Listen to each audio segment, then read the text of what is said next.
After one, the slap landed before the orchestra finished the first note. For one sharp second, every crystal glass in the Sterling family ballroom seemed to stop glittering. Madeline Pierce Sterling sat at the end of the long winter table with her face turned from the force of her husband's hand, her fingers still curled around a champagne flute that had already slipped sideways. The glass struck the marble floor and shattered beneath her chair. 70 people watched. Then 70 people remembered what money taught them. They looked away. A governor's wife studied the flowers. A retired judge adjusted his cufflinks. 2 cousins whispered about the storm closing the mountain roads. At the head of the table, Beatrice Sterling, Madeline's mother-in-law, pressed her lips together as if the broken glass had offended her more than the blow. Madeline tasted blood. She did not lift a hand to wipe it. She was 38, a white American woman with pale skin, ash-blonde hair pinned low at her neck, and gray-blue eyes so steady that people often mistook her stillness for permission. Tonight she wore a simple black velvet gown, no diamonds, no family pearls, no borrowed signs of belonging. Across the table, Celia Whitford touched the emerald necklace at her throat. Madeline recognized it instantly. Her grandmother's emerald necklace. The necklace Madeline had been told was locked in the Sterling estate safe for insurance review. Celia wore it against a white satin dress, and an expression arranged somewhere between pity and triumph. Graham Sterling, Madeline's husband, stood beside her chair with his right hand still half raised. He was tall, white, handsome in the old New England way, with pale gray eyes and the kind of face magazines called patrician when they meant expensive. For a moment, panic broke through his anger. He had not planned to hit her so hard. Madeline could almost hear the future apology forming. "You embarrassed me. You pushed me. You made a scene." It was one moment. It meant nothing. But a hand across a wife's face in front of the family table meant exactly what the room allowed it to mean.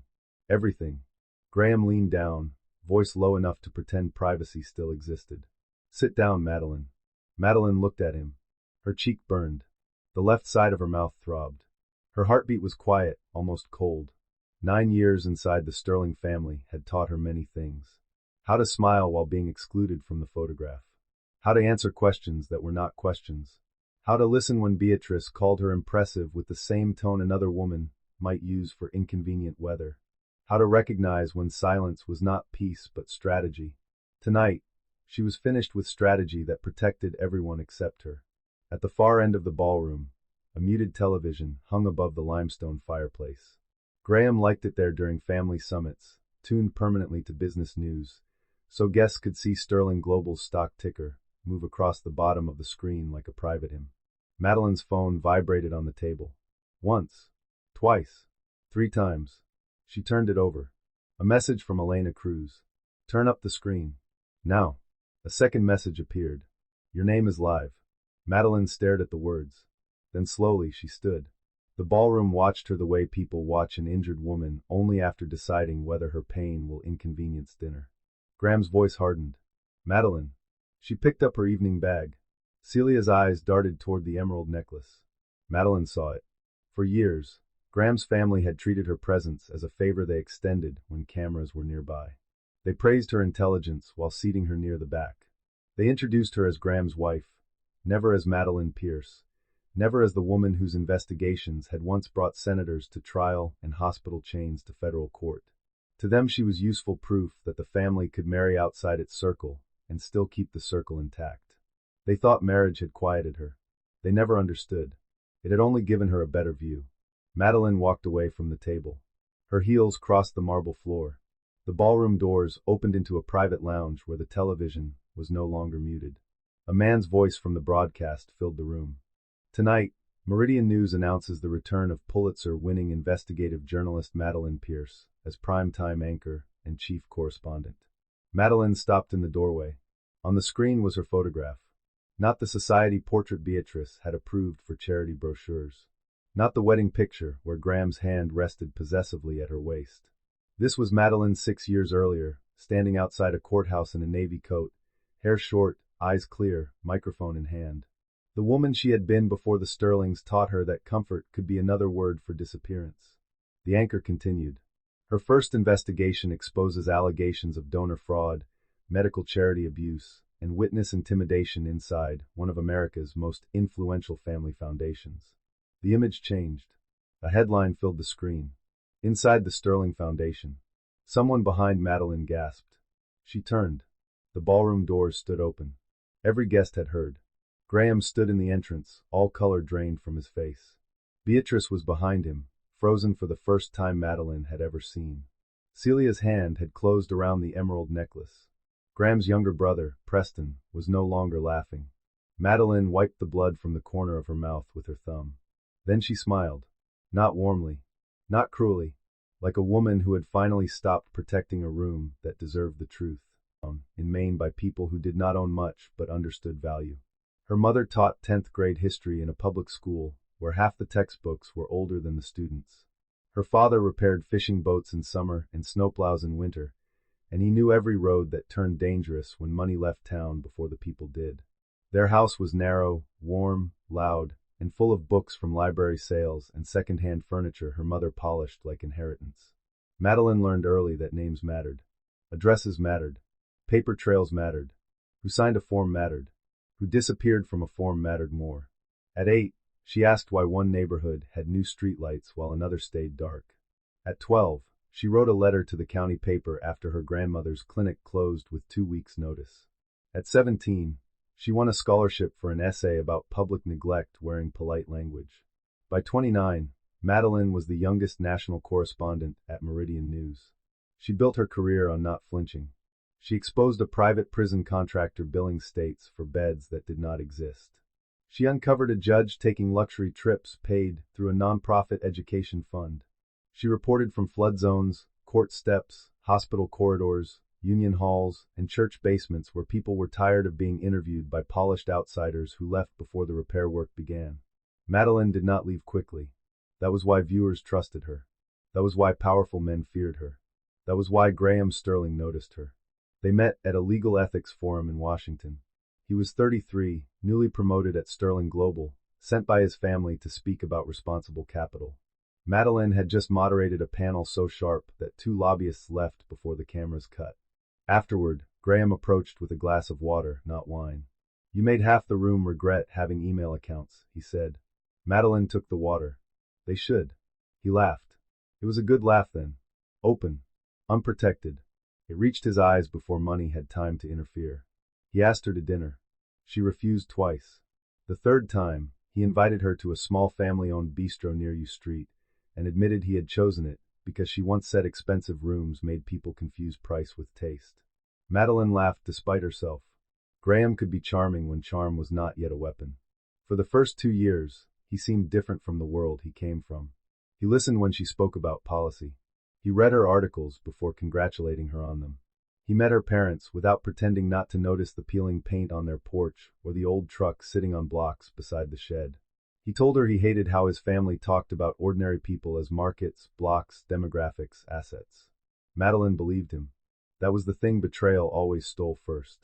Not love. Confidence in your own judgment.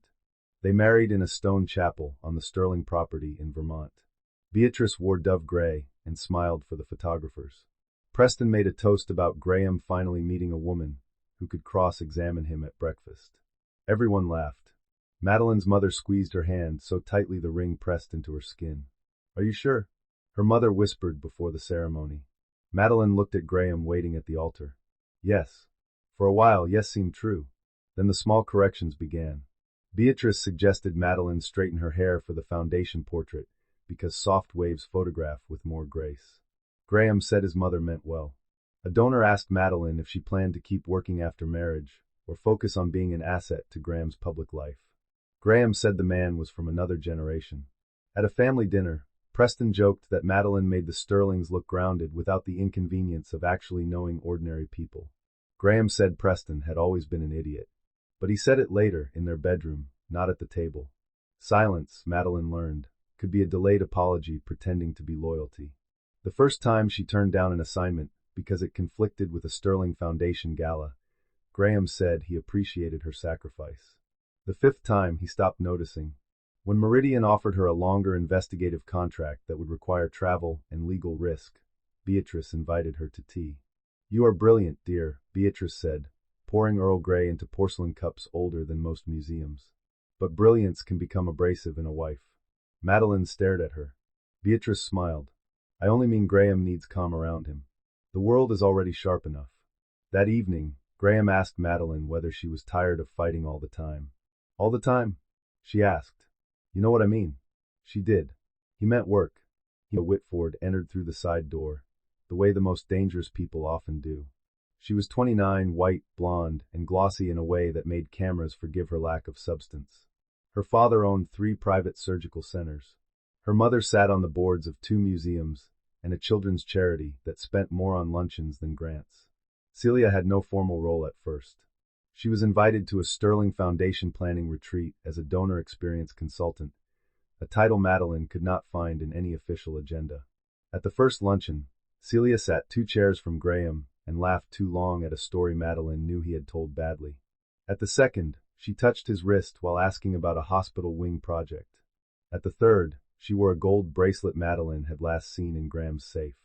When Madeline asked about it, Graham did not look up from his phone. It is probably similar. It was engraved with his grandmother's initials. That seems unlikely, Madeline said. His mouth tightened. Are we really doing this? Doing what? Turning jewelry into testimony. The word testimony stayed with her. People used to admire Madeline for noticing details.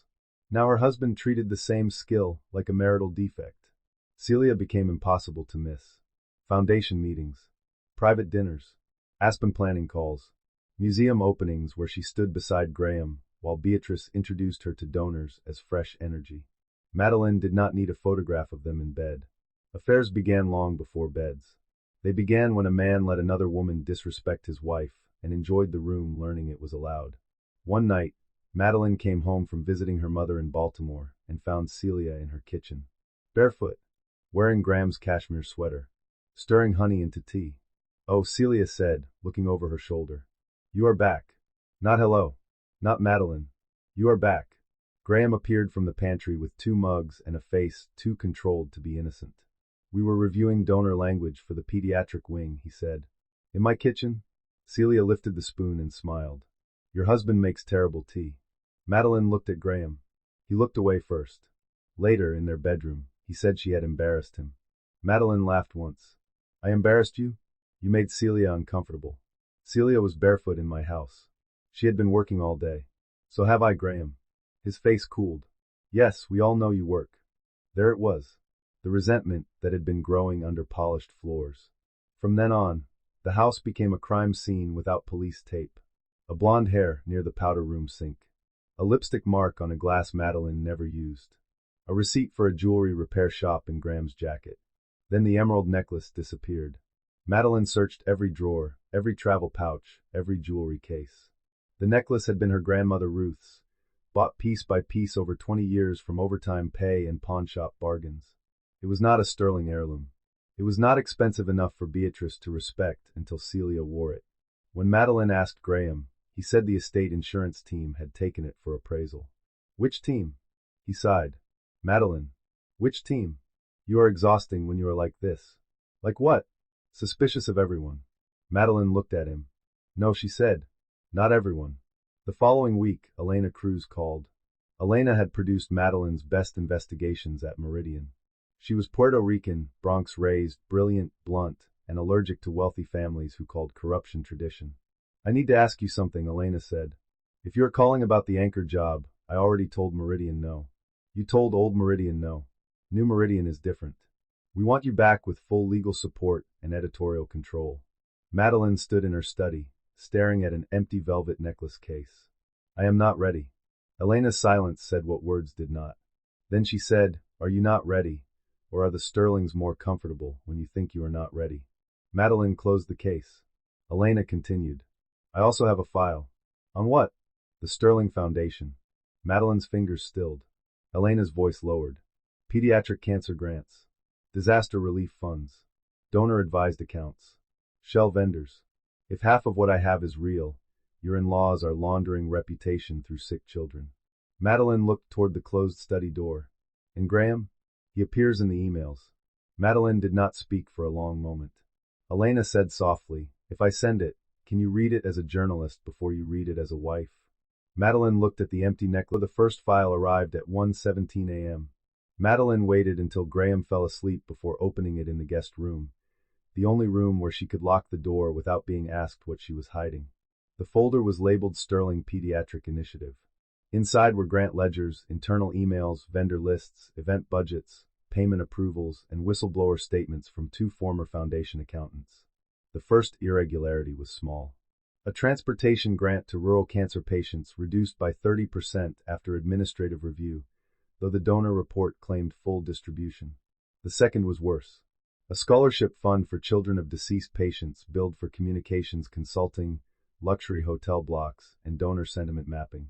The third made Madeline sit back. Celia Whitford's company. Whitford Philanthropic Image. Monthly retainer, $40,000. Additional event strategy, $92,000. Donor hospitality expenses, $180,000. Jewelry and wardrobe styling for foundation public representatives, $47,000. Madeline stopped breathing. The emerald necklace had not been stolen for romance. It had been folded into fraud. She read until dawn. By sunrise, she had a timeline. By the end of the week, she had a case. The pattern was elegant in the way rock can be elegant when covered by marble. Money entered the foundation through grief. Donors gave because they had lost children, sisters, spouses, friends. The Sterling Foundation promised pediatric research, family housing, treatment travel, funeral relief, counseling, and clinical access. Then fees bloomed between promise and patient. Strategic advisory, donor stewardship, narrative alignment, public trust management, words designed to sound clean while hands got dirty. Madeline did not touch foundation systems she had no right to access. She did not steal Graham's passwords. She did not use marital proximity as a shortcut. Every document came through whistleblowers, public filings, donor records, vendor subpoenas obtained by Meridian's legal team, and former employees with names, dates, and receipts. That mattered. The Sterlings would attack her before they answered a single fact. Bitter wife. Ambitious woman. Bitter working-class wife weaponizing resentment and marriage. Madeline could hear the phrases before they hired the crisis firm. So she built the investigation to stand without sympathy. Elena called every night. What do you need? Another accountant. Done. Hospital confirmation for the grant shortfall. Working on it. A legal review on the Celia vendor chain. Already scheduled. And the anchor contract? Madeline would look toward the bedroom where Graham slept beside his phone, face peaceful, secrets charging on the nightstand. Send it, she said. The contract from Meridian offered prime-time anchor, chief investigative correspondent, full editorial independence on long-form corruption reporting, and a launch date that made Elena laugh when Madeline first read it. The same night as the Sterling Winter Summit. Coincidence? Madeline asked. Elena said, I prefer the word architecture. Madeline signed 2 weeks later. Graham did not notice. That was the strange freedom of being underestimated. You could move entire walls while people congratulated themselves for it. Took place every February at Pinecrest Lodge, a private mountain estate in Colorado where the wealthy gathered to pretend networking was family tradition. Snow blanketed the pine trees. Fireplaces burned in every room. Staff carried silver trays through corridors lined with old hunting prints and newer security cameras. The final night was always the family gala. 70 invited guests. No press inside. No public microphones. Only donors, politicians, judges, hospital executives, foundation partners, and relatives who understood that the most important business often happened after dessert. Madeline arrived in black velvet with no jewelry except small gold hoops her mother had given her at college graduation. Beatrice looked her over in the foyer. No necklace tonight? Madeline smiled. It is being appraised, apparently. Beatrice's face did not move, but her eyes did. Graham appeared beside them. Ellie, not tonight. Madeline turned to him. Did you just call me Ellie? He blinked. That was Celia's mistake. Her friends called her Ellie. Madeline's name had never been shortened by anyone who loved her. Graham recovered. I said honey. No, Madeline said. You did not. Beatrice's tone sharpened. We have guests. You always do. Madeline walked into the ballroom before either could answer. Celia was already there. White satin dress. Blonde hair swept over one shoulder. Emerald necklace bright against her throat. Madeline's grandmother Ruth had worn that necklace to church every Easter after Madeline's grandfather died. She used to say green stones reminded her that life returned even after winter. Seeing it on Celia felt less like theft than desecration. Celia saw Madeline looking and smiled. Oh, she said, touching the emeralds. Isn't it beautiful? Graham said it needed to be seen. Madeline stepped closer. It belonged to my grandmother. Celia widened her eyes. Did it? Beatrice told me it was from the family collection. The family collection. Madeline almost admired the phrase. It turned theft into curation. Graham arrived too quickly. Madeline, please. Please what? Do not make this uncomfortable. Celia's smile deepened. Madeline looked at the two of them. Graham's hand hovered near Celia's back, not touching, but close enough to tell the room where it belonged when no one was watching. The dinner bell rang. At the long mahogany table, Madeline found her name carved near the end. Celia's card sat beside Graham. Beatrice sat at the head in pearl gray silk, satisfied as a queen who had arranged the battlefield by seating chart. Preston leaned toward Madeline as she took her chair. At least they did not put you with the children's table. Madeline looked at him. The children would have better manners. His smile faded. Dinner began with speeches. Beatrice welcomed donors. Graham spoke about legacy. Preston described innovation with the confidence of a man who had never built anything except exit routes from consequences. Celia gave a small toast to compassion, one hand resting lightly on the emerald necklace. Madeline listened. Under the table, her phone remained face down. Meridian would air in 27 minutes. Elena had sent one message before dinner. Ready when you are. Madeline had replied. Air it on schedule. At dessert, Beatrice turned the conversation toward the Foundation's upcoming hospital partnership. Graham praised Celia's donor strategy. Celia lowered her eyes modestly. Then Beatrice said, Madeline, perhaps you can help us with the language. You were always good at making difficult subjects sound emotional for television. A few guests chuckled. Madeline lifted her water glass. I prefer making difficult subjects accurate. Preston groaned. Here we go. Graham murmured Madeline. She looked down the table at Celia. Start with the necklace. It is inaccurate to call stolen property a styling choice. The room stopped. Celia's face flushed. Beatrice set down her fork. That is a serious accusation. Yes. Graham leaned close. Stop. Madeline did not lower her voice. Did you give Celia my grandmother's necklace? His jaw tightened. Celia whispered Graham. Preston laughed. She always does this. Finds a courtroom in every room. Madeline turned to him. And somehow there is always evidence. Graham stood so fast his chair scraped the floor. Enough. Madeline stood too. For once they were eye to eye. He spoke through his teeth. You will not humiliate this family because you cannot control your jealousy. Jealousy, Madeline thought, was such a small word for the theft of a life. She said, if your family is humiliated by the truth, Graham, that is not my jealousy. That is your accounting. His hand moved before the sentence finished. The sound cracked across the ballroom. The glass fell. The room froze. And then, exactly on schedule, Madeline's seemed more shocked by the silence than by what he had done. Madeline saw his face rearrange itself in real time. Rage retreating. Fear stepping forward. Calculation arriving late and poorly dressed. He lowered his hand. Madeline, he whispered. She did not answer. Beatrice's eyes moved around the table, measuring witnesses, alliances, exits. Preston's smirk had vanished. Celia sat very still, one hand at the necklace, the emeralds rising and falling with her breath. Madeline's phone vibrated again. She turned it over. Elena, turn up the screen. Now. Then another message. Your name is live. Madeline rose from her chair. Graham's voice snapped low. Sit down. No one laughed this time. Madeline picked up her evening bag and walked out of the ballroom. Each step felt separate from the pain in her face. She crossed the foyer and entered the private lounge where the television was mounted above a cabinet of imported whiskey. The screen showed Meridian News. The sound was already on. A temporary anchor looked into the camera. Tonight, Meridian News announces the return of Pulitzer-winning investigative journalist Madeline Pierce as primetime anchor and chief correspondent. Madeline stopped beneath the screen. Behind her, the family and guests gathered in the doorway, pulled by disaster and curiosity. The broadcast continued. After an 18-month independent investigation, Meridian News has obtained financial records, internal communications, and whistleblower testimony raising serious questions about the Sterling Foundation's Pediatric Cancer Initiative, disaster relief grants, and donor advisory network. Documents filled the screen. Grant ledgers, vendor chains, emails. Then Celia's company. Whitford Philanthropic Image. Celia grabbed the back of a chair. Graham whispered no. Madeline turned to face the room.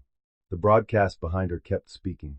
The investigation was led by Madeline Pierce, whose return to prime time marks one of the most anticipated journalistic comebacks of the year. Preston said, "This is illegal." From the television, Elena's voice answered in a pre-recorded segment. All records shown in this report were verified by Meridian Legal, outside forensic accountants, former federal investigators, and documented sources with direct knowledge of Foundation operations. A retired federal judge near the back removed his glasses. A donor stepped away from Beatrice. The governor's wife, who had ignored the slap, now stared at Madeline's bruised cheek with guilt arriving too late to be useful.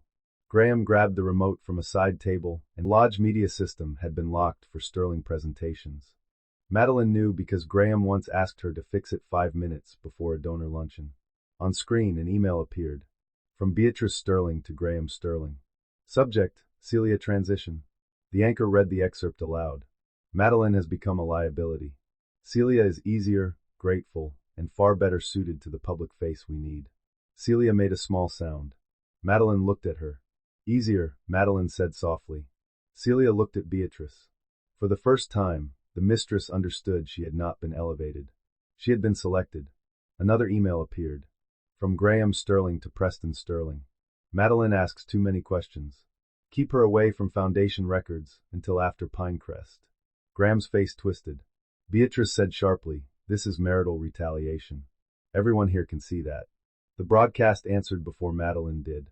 Meridian News confirms that the investigation began before divorce proceedings and is supported by Foundation insiders, state filings, donor records, banking disclosures, and independent whistleblower testimony. Madeline tilted her head. Everyone here can see quite a lot now. Her old server, named Lacey Grant. She stood near the kitchen corridor, white-faced, clutching her phone in both hands. Madeline noticed her, because the girl was shaking. Lacey looked at the guests, then at Graham, then at Madeline's bleeding lip. Her voice came out small. "I recorded it." Graham turned. "What?" Lacey flinched but did not run. "The slap," she said. "And what happened before." "I recorded it." Preston stepped toward her. "Delete that." A man in a charcoal suit moved in front of Lacey. He was one of Meridian's legal observers, checked into the lodge under his own name, waiting for the broadcast fallout. Madeline had not known he would intervene. Elena had always believed in backup. "No," he said. "She will not." Beatrice's voice cut through the room. "Who are you?" "Daniel Rowe. Counsel retained by Meridian News." Graham stared at Madeline. "You staged this." Madeline met his eyes. "You hit me. Do not confuse preparation with authorship." The governor's wife finally moved. She took out her phone and called local police. Beatrice saw her. "Margaret." The woman did not look at her. "I should have made this call before." The room absorbed that too. The powerful love to imagine regret as courage once the danger had passed. Lacey handed her phone to Daniel Rowe. He copied the video while she stood beside him trembling. Madeline walked over and touched the girl's wrist gently. "You did the right thing." Lacey's eyes filled. "I was scared." "So was I." The honesty startled them both.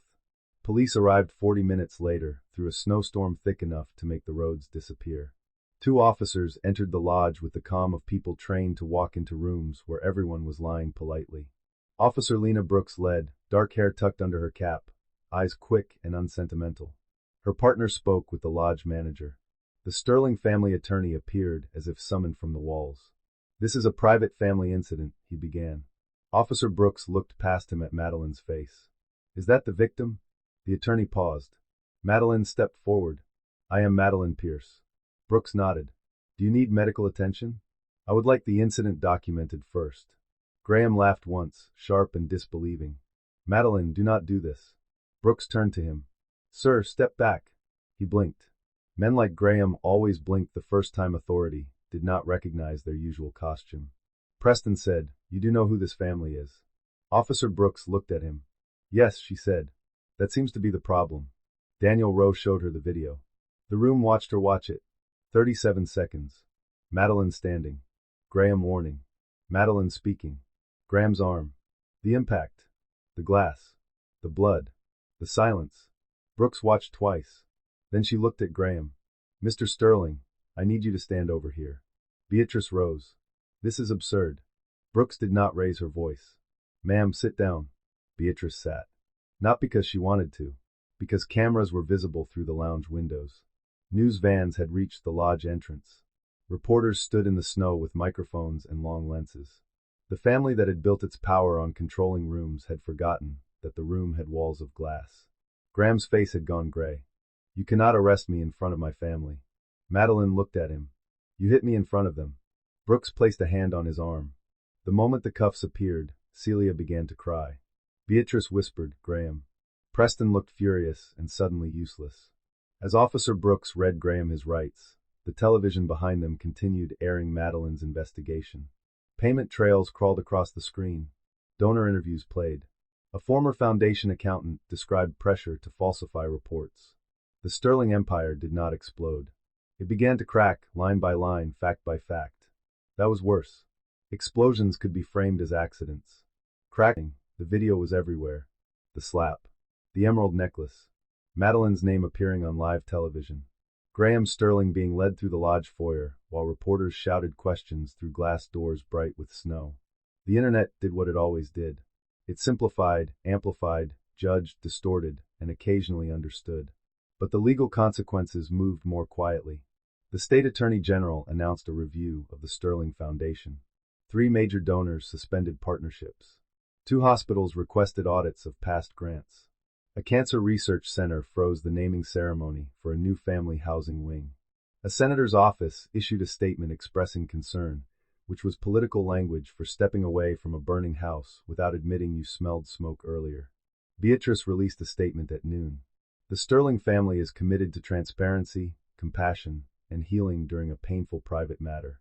Madeline read it in Elena's hotel room, while an ice pack rested against her cheek. "Private," Elena said, pacing near the window. "They love that word. They hit you in public, steal in public, fundraise in public, then ask for privacy when consequences arrive." Madeline set the phone down. The swelling had darkened under her left eye. Her lip had split. Her body ached in places she had not noticed the night before. Shock was like winter clothing. It kept you from feeling the full cold until you came indoors. Elena stopped pacing. "Do you want to postpone Monday?" Monday was Madeline's first live broadcast from the Meridian primetime desk. "No. Madeline. No." Elena studied her. "You do not owe anyone proof of strength." "I know. Do you?" Madeline looked at the screen where news clips replayed without sound. Graham's bowed head. Beatrice's diamond profile. Celia's hand at the emerald necklace. Herself, standing still with blood at her mouth. "I am not going on air to prove I survived him," she said. "I am going on air because the story is bigger than him." Elena's face softened. "Good answer," she said. "Annoyingly noble. Terrible for my blood pressure." The divorce filing went out that afternoon. So did the protective order. So did the civil demand for return of Madeline's property, including the emerald necklace, several missing jewelry pieces, and documentation of any foundation funds used to purchase, repair, transport, insure, or style them. Celia's attorney called first. "She wants to return the necklace voluntarily," Vivian Price said. Vivian was Madeline's divorce lawyer, a white woman in her 50s with silver hair, rimless glasses, and the cold patience of someone who had spent 30 years watching rich men confuse panic with innocence. Madeline was sitting in a small conference room at Meridian's Denver bureau. "Voluntarily," Madeline repeated. "That is the word they chose." Did she know where it came from? Vivian's pause answered before she did. Her position is that Graham represented it as a family piece. It was a family piece. Madeline. Not his family. Vivian's mouth twitched. "I will write that in more expensive language." Madeline had expected Preston. He was loud, careless, and weak under pressure. But Celia had fewer protections than the Sterling bloodline, and more paperwork connecting her to money. 3 days after Pinecrest, Celia's attorney delivered the emerald necklace, 2 bracelets, a pair of diamond studs, and a signed statement claiming she had been misled about both Graham's marriage and the source of foundation payments. Madeline read the statement once. Then she read Celia's private messages attached in the cooperation packet. "Graham says Madeline is too proud to make a scene. Beatrice thinks I can soften the donor room after the transition. If Madeline objects, we frame it as jealousy. She is sensitive about being excluded." Another message, sent to a friend after a foundation gala. "She looked so angry when she saw the necklace. I almost felt bad. Almost." Madeline placed the pages on Vivian's desk. Vivian removed her glasses. "Almost is doing a lot of work." Celia's public image collapsed within a week. Brands deleted photographs. A museum board postponed her advisory appointment. The private clinics connected to her father issued a statement emphasizing independence from her consulting firm. Her friends, who had once appeared in every charity photo, disappeared with the discipline of smoke. Madeline did not celebrate. Celia had harmed her, but Celia had also revealed something useful. The Sterlings did not corrupt people alone. They recruited whatever weakness stood near them. Vanity, greed, fear, ambition, prejudice, hunger for belonging. Then they called the result loyalty. Preston tried arrogance first. He went on a financial podcast and called the investigation a domestic spectacle dressed as journalism. By evening, Meridian aired a supplemental report showing Preston's emails pressuring a former accountant to revise grant language. The podcast deleted the episode. Preston resigned from the Sterling Foundation board the next morning to spend time with family, though his family seemed to be avoiding him. Beatrice lasted 6 weeks. She held meetings, released statements, hired a crisis firm, and tried to persuade donors that the foundation's mission should not suffer because of administrative mistakes.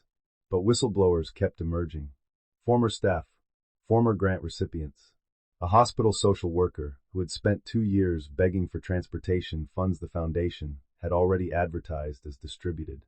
Finally, Beatrice stepped down. Her resignation letter was elegant and empty.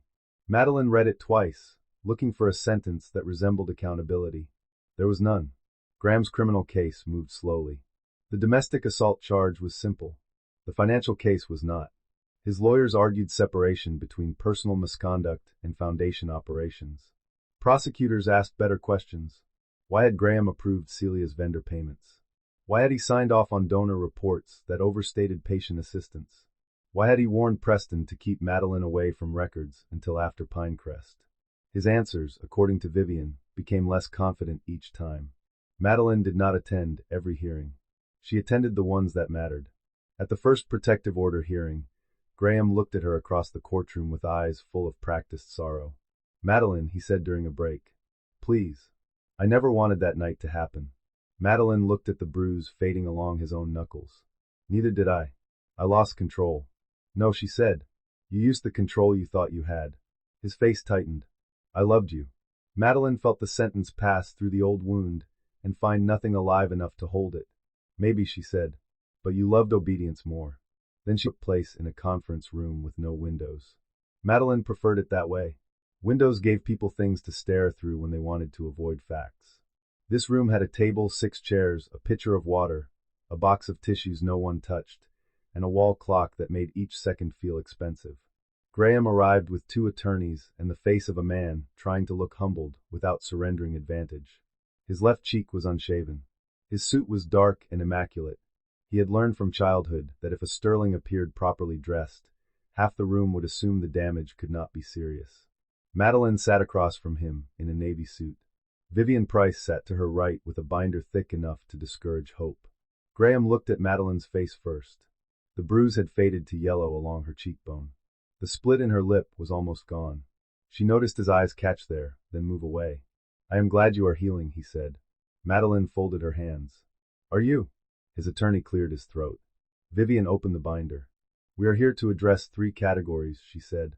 "Marital dissolution, protective restrictions, and property restitution." Graham leaned back. "Property restitution?" Vivian did not look up. "Jewelry, personal documents, heirlooms, and any items removed from Ms. Reed's possession or residence by Mr. Sterling, his family members, foundation staff, or Ms. Whitford." Graham's mouth tightened. "I never removed anything." Madeline looked at him. "The emerald necklace was recovered from your mistress through her attorney." He flinched at mistress, not because it was inaccurate, but because it sounded poor in a legal room. "Celia misunderstood," he said. Vivian turned a page. "Celia Whitford submitted messages indicating you told her the necklace was available for foundation styling." Graham's attorney shifted. Madeline watched Graham calculate. She had once mistaken that expression for stress. Now she recognized it as a search for the most profitable version of truth. Graham said, "My family has a large collection." There was confusion.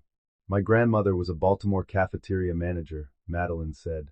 "Her necklace was not in your family collection." Silence settled. Vivian continued. "The necklace has been authenticated and returned. The remaining items are listed in Exhibit C." One of Graham's attorneys scanned the list. We object to the implication of theft. Vivian smiled slightly. Then choose another word and return the property. The meeting lasted 3 hours. Graham tried sorrow. Madeline, we can resolve this without making each other enemies. Madeline answered, we are resolving it with lawyers because you made truth unsafe at home. He tried memory. Do you remember our first apartment? She answered, I remember paying half the rent while you told your mother I was learning how your world worked. He tried accusation. You used our marriage to get a story. She answered, your family used sick children to get donor money. He tried love. That was the weakest attempt. I loved you, Madeline. I still do in some way. Vivian looked down at her notes. Even Graham's attorney seemed tired. Madeline studied the man across from her. She could still see traces of the man who brought water to a conference room, who laughed at her sharpest jokes, who once stood in her parents' kitchen drying dishes while her father asked him suspicious questions about baseball. That man had existed. So had this one. That was the truth people hated most. Monsters were easier when they arrived fully formed. The harder reality was that cruelty often grew inside people who still remembered how to be tender when tenderness served them. Madeline said, you loved me most when loving me made you feel brave. Graham stared at her. She continued, then your family made my dignity inconvenient, and you chose convenience. He looked down. For once, he had no polished answer. The settlement terms were severe but clean. Madeline kept her premarital assets, her retirement accounts, and the Baltimore house she had bought for her parents. Graham waived any claim to future income from Meridian or from the Pierce line. He agreed to a no-contact provision except through counsel. He agreed to restitution for property removed or damaged. He agreed not to challenge the release of records already provided to law enforcement and Meridian. The last term made him look up. You want me to help send my family to prison? Madeline's voice stayed calm. I want you to stop helping them avoid accountability. Those are not the same thing. They became the same when your family made you part of the cover. His attorney whispered something in his ear. Graham closed his eyes. When he opened them, he looked smaller. Fine, he said. Not noble. Not brave. Not redeemed. Fine. Madeline accepted it anyway. Consequences did not need to arrive beautifully to be useful. After the meeting, Vivian and Madeline walked to the elevator. Vivian pressed the button. You handled that well. Madeline leaned against the wall for the first time all morning. Did I? You did not throw the water pitcher. That was the legal standard. For today, yes. Madeline laughed softly. The elevator doors opened. Inside, a woman Madeline did not know stood with a stroller and a manila envelope pressed to her chest. She stared at Madeline for a second too long, then looked away, embarrassed. Madeline stepped in. The doors closed.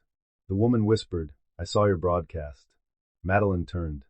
The woman's fingers tightened around the envelope. My husband works for a judge. Everyone keeps telling me to be careful, that he can ruin me, that nobody will believe me. I was here to talk to someone, but I almost left. The elevator descended. Madeline felt Vivian go still beside her. The woman swallowed. Then I saw you in the lobby. Madeline looked at the envelope. Do you have an appointment? The woman nodded. Go to it, Madeline said gently. Let someone read what you brought. The woman began to cry silently. When the elevator reached the ground floor, Vivian held the door open. The woman pushed the stroller out with shaking hands. Madeline watched her walk toward reception. Vivian said, that is why you went on air Monday. Madeline nodded. Chapter 11 The Attorney General's hearing began in late spring. By then, the Sterling name had become a cautionary phrase in donor circles. Foundations hired outside auditors with sudden enthusiasm. Hospital boards reviewed naming agreements. Wealthy families who had once competed for Beatrice's invitation list now discovered urgent travel conflicts whenever her assistant called. The hearing room was packed. Former foundation staff filled 2 rows. Families who had applied for aid and never received it sat together near the aisle. Reporters lined the back wall. A sketch artist sat beside a columnist, pencil moving quickly across paper. Madeline attended not as a witness that day, but as a reporter. That distinction mattered to her. She sat behind the Meridian table with a legal pad and no visible expression while Beatrice Sterling took the oath. Beatrice looked smaller under public lighting. Still elegant. Still white-haired and diamond-pinned. But without her ballroom, without seating charts and inherited portraits, she was simply a woman being asked why money meant for children had passed through shell vendors before reaching anyone in need. The first hour was procedural. The second was surgical. An assistant attorney general displayed a donor brochure showing a smiling child in a knit cap beneath the words, "Every dollar goes directly to care." Then she displayed internal records, showing that less than 40 cents of each restricted dollar had reached direct patient support in the prior fiscal year. Beatrice said the language was aspirational. A mother in the third row made a sound that was almost a sob. Madeline looked down at her notes, then back up. The assistant attorney general moved to Celia's company. Whitford Philanthropic Image was paid for donor experience strategy. What did that mean? Beatrice adjusted her glasses. Donors require thoughtful engagement. The attorney displayed a photograph of Celia at a foundation gala wearing Madeline's emerald necklace.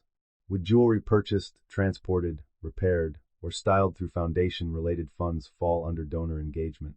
Beatrice's mouth tightened. Graham sat behind his attorneys 2 rows away. He stared at the table. Celia testified the next day. She wore a navy dress, no jewelry, and the frightened poise of a woman discovering that beauty did not cross-examine well.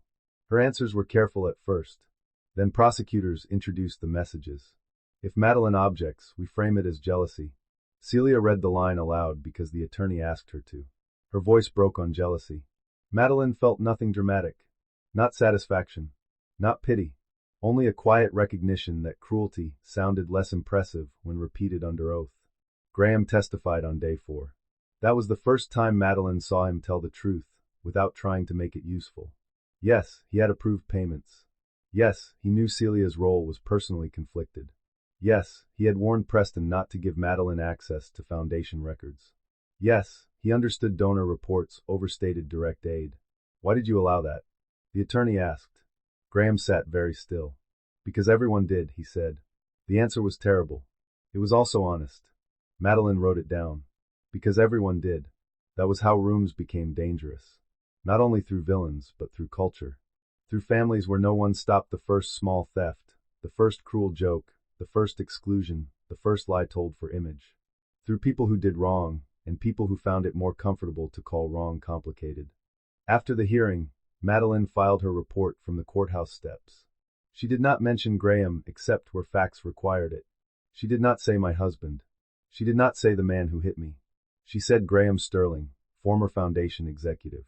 Names mattered. So did distance. That night, Elena found her in the studio kitchen heating soup in a paper bowl. You know you can go home, Elena said. Madeline looked at the microwave. I know. Are you avoiding the apartment? Maybe. The apartment was new. Sunlit, high enough above the city that traffic became a low ocean sound. Madeline had chosen it because no Sterling had ever entered it. No portraits. No inherited silver. No rooms where she had once rehearsed conversations that never went well. Still, some evenings she found herself staying at the studio too late, because going home meant sitting alone with a freedom she had wanted, and did not yet fully know how to inhabit. Elena leaned against the counter. Freedom can echo at first. Madeline looked at her. Elena shrugged. What? I contain multitudes. Madeline smiled. That weekend, she invited her parents to visit. Her mother walked through the apartment slowly, touching nothing, approving everything with suspicious restraint. Her father stood by the window and looked down at the city. This is all yours? He asked. Madeline nodded. Lee says so. He turned, eyes bright. Good. Her mother unpacked a cloth bag and pulled out a framed photograph of Madeline's grandmother Ruth wearing the emerald necklace at church, laughing at something outside the frame. I thought you should have this here, her mother said. Madeline took the photograph. For a moment, the necklace on Ruth's throat and the necklace on Celia's throat existed together in Madeline's mind. Then the older image pushed the other away. This was what restoration did. It did not erase the violation. It returned the object to its true story. Madeline placed the photograph on the bookshelf beside her awards, not behind them. Her mother watched her. You came back to yourself, baby. Madeline swallowed. I am trying. Her mother touched her cheek, careful of the place. After 12 summer arrived with heat rising from sidewalks and court filings. The Sterling Foundation entered a supervised dissolution and transfer process. Its legitimate programs were moved under independent nonprofit administration. Donor funds that could be traced were redirected. Families who had been denied travel support received late payments, though late was a word too small for parents who had missed treatments, funerals, and last chances. Madeline reported each development with precision. She never used the story as a personal diary. But the public knew. Viewers could see the restraint. They could hear it in the way she said Sterling Foundation without swallowing the name. At the network, younger reporters began seeking her out. A production assistant asked how to handle a source who kept trying to flirt instead of answer questions. A junior correspondent asked whether anger made reporting less objective. Madeline told her, anger can blur facts if you let it drive. But anger can also tell you where to look. Let it point, then make evidence walk. The line traveled through the newsroom faster than official training materials. Meridian put it on a mug. Madeline hated the mug. Elena bought 6. The Pierce line grew faster than anyone expected. Lawyers volunteered. Therapists offered sliding scale hours. A retired banker ran financial literacy clinics. Lacey Grant, now studying social work, interned during winter break and organized files with the same courage she had shown in the lodge hallway. One afternoon, Lacey found Madeline in the fund's small office reviewing grant applications. "Can I ask you something?" Lacey said. "Always. Did you know that night would become all this?" Madeline looked around the office. 2 desks. A donated printer. Legal pamphlets stacked in cardboard boxes. A whiteboard full of names and deadlines. "No." Lacey sat in the chair across from her. "Were you afraid it would only become gossip?" "Yes." "What made it different?" Madeline considered the question. For a while, only the hum of the printer filled the room. Then she said, "We gave people somewhere to put the recognition." Lacey frowned. Madeline leaned back. "A scandal makes people stare. A structure lets them act. The broadcast made people look. The fund gives them a number to call, a lawyer to meet, a plan to follow. If you expose harm but build no door, people stay trapped in the room with the truth." Lacey was quiet. Then she said, "I want to build doors." Madeline smiled. "Good. We need more doors." That evening, Madeline went home before sunset. The apartment was warm with amber light. She changed into soft clothes, made tea, and stood in front of the bookshelf where Ruth's photograph sat beside the restored emerald necklace in a glass case. She did not wear the necklace often, not because it hurt too much, because it belonged first to memory, not display. Her phone buzzed. A message from Vivian. Final decree entered. "You are officially divorced." Madeline read it once. Then again. Officially divorced. The words did not create the feeling she expected. No dramatic flood. No victorious music. Just a loosening in her chest, as if a hand she had stopped noticing had finally opened. Elena texted 30 seconds later. "Do not sit alone being dignified. I am bringing dinner." Madeline replied. "Bring the spicy noodles." Elena sent back. "Obviously." Madeline laughed. The apartment filled gradually that night. Elena arrived with food. Madeline's parents called on speaker. Lacey sent too many heart emojis. Vivian sent a message that read, "Congratulations. Now do not marry anyone with a foundation." For the first time in years, Madeline celebrated without performing happiness for people evaluating whether she deserved it. She ate noodles from a paper carton, barefoot on her own rug, in a room where no one corrected her posture or asked her to lower her voice. It was not grand. It was freedom. And freedom, she was learning, often arrived without and sat at the Meridian prime-time desk. 30 million people watched. Some watched for the scandal. Some watched because they remembered her old reporting. Some watched because they wanted to see whether a woman could be slapped in a ballroom on Friday and anchor national news on Monday without turning into a symbol too heavy to breathe under. Madeline did not give them tears. She did not give them revenge. She gave them the news. Clear voice. Straight posture. Brown eyes steady on the lens. The same discipline that had carried her through hurricanes, indictments, courtrooms, hospital corridors, and 9 years of polished domestic erasure. At the end of the broadcast, the teleprompter moved to the closing line. Madeline read it. Then she paused. Elena, in the control room, leaned forward. Madeline looked into the camera. "There are moments," she said, "when silence feels like dignity because it keeps a room comfortable. But sometimes silence does not protect dignity. Sometimes it only protects the people causing harm." No one in the studio moved. Madeline continued. "If you are watching tonight from inside a life where you are expected to absorb cruelty quietly, I hope you hear this clearly. The truth does not become cruel because it embarrasses someone powerful. Leaving a room built to diminish you is not failure. It is evidence that you finally understand your own size." The red light stayed on. Her voice softened. "Good night." The broadcast cut to commercial. In the control room, Elena wiped her eyes and pretended to study ratings. The ratings broke records. But what mattered more arrived later. Emails, letters, calls. Women wrote from kitchens, offices, shelters, guest rooms, parked cars. Men wrote too. People who had sat through dinners where jokes turned into warnings. People who had been told to keep family matters private while the family destroyed them in public. People who recognized the specific violence of everyone looking away. Madeline could not answer them all. Instead, she created the Pierce Line, a legal and crisis support fund for people trapped in abusive marriages where wealth, reputation, or family influence made escape more dangerous. Lacey Grant, the server who recorded the video, received the fund's first education grant. She wrote Madeline a note. I was scared, but I kept thinking someone should do something. Thank you for making me feel like someone counted. Madeline kept the note in her desk drawer at Meridian. On Diffictor 11. A year after the slap, Madeline returned to Pinecrest Lodge. Not for the Sterlings. The family no longer held its winter summit there. The lodge had ended the contract quietly, citing scheduling conflicts no one believed. Madeline returned for the first Pierce Line retreat, a 3-day legal clinic and recovery program for people leaving high-control marriages. The ballroom had been rearranged. No long family table. No seating chart designed as a weapon. No orchids. No sterling crest. Round tables filled the room.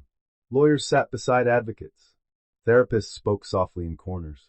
Guests arrived with folders, children, fear, anger, and hope so new it sometimes looked like suspicion. Madeline stood near the fireplace where Graham had been arrested. For a moment, memory layered itself over the room. The slap. The glass. The silence. Celia's emeralds. Beatrice's stillness. Graham's voice saying she pushed me. Then the room shifted back. A woman laughed near the coffee station. Lacey, now a college freshman, helped check in guests. Elena argued with a printer. Outside, snow fell softly against the windows. The same weather. A different room. Elena came to stand beside her. You okay? Madeline watched 2 volunteers carry boxes of legal packets across the marble floor. Yes. Really? Madeline smiled. Really. That evening, she gave a short speech. No cameras were allowed. No press. No donor wall. Just the people in the room and the people there to help them. I used to think survival meant staying composed while other people mistreated me, Madeline said. I thought if I could remain calm enough, graceful enough, useful enough, no one could say I had failed.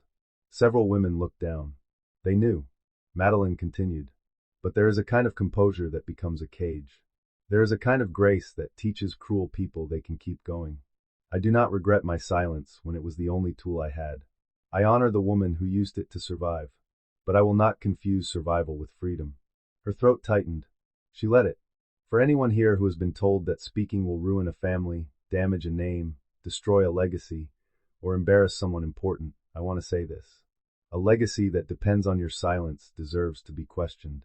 A family that requires your disappearance is not protecting love. It is protecting power. No applause came at first. Just quiet. The good kind. The kind where words land deeply enough that people need a moment before responding. Then Lacey began to clap. Others joined. Madeline looked around the ballroom and understood something she had not known a year ago. The opposite of humiliation was not public victory. It was ownership. Of the story. Of the room. To the retreat dinner, Madeline walked outside alone. Snow fell over the mountain, soft and endless. Her breath clouded in the cold air. The lodge glowed behind her. Her phone buzzed. A message from an unknown number. Graham, I watched your broadcast tonight. I am sorry for what I made you carry. Madeline stared at the words. A year ago, she would have searched them for meaning. Now she simply recognized them as late. She typed one sentence. Carry your own truth now. Then she blocked the number. Not because she hated him. Because she did not. Hatred kept a chair for him in her life, and she had no chairs left for men who needed her small. Madeline slipped the phone into her coat pocket and looked up at the dark mountain. For 9 years, the Sterlings had treated her like a woman temporarily permitted to stand near inherited power. They never understood. She had never needed permission. She had only needed to stop asking the wrong room to see her. The snow kept falling. Behind her, the ballroom was full of people learning that silence was not the rent they owed for survival. Ahead of her, the path down the mountain was white, clear, and entirely her own. Madeline walked forward. Not as Graham Sterling's wife. Not as the woman who had been slapped in front of 70 witnesses. Not as the headline people tried to simplify. She walked as Madeline Pierce, reporter, survivor, witness, and author of her own life. The room that once looked away from her had become the room where others found their voices. That was not revenge. That was restoration. And restoration, Madeline had learned, was quieter than applause but stronger than any dynasty built on silence. If you enjoy stories about betrayal, hidden truth, subscribe for more emotional revenge stories and identity reveal twists.